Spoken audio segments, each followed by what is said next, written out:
Morning, eto na naman po ako. Gusto ko lang i-share itong nagawa naming family tree. Family tree, oo. Subject nila ito sa Makabansa, ipapasa ngayon. Gusto ko lang i-share na, ayan, baka ma-inspire kayo. Sa illustration board daw na size 1/8. Ayan yung name ng anak ko. Ayan yung pangalan ng teacher. Medyo wala po kasi ang video.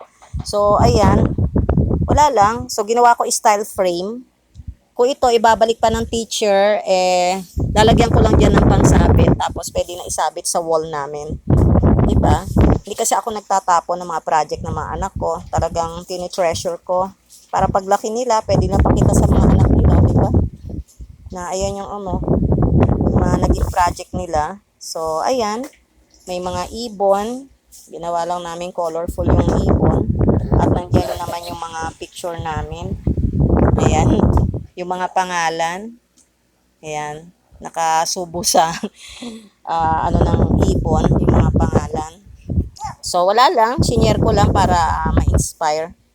So, gawa lang naman ito sa yung sa again nga politiko, cardstock kasi makapal yung quality ng paper ng mga ganong mukha ng politiko na pinamimigay. Hindi ko tinatapon. So, ayan. Family tree, size 1/8 illustration board. Yan yung puti. Ito yung nasa likod, yung black.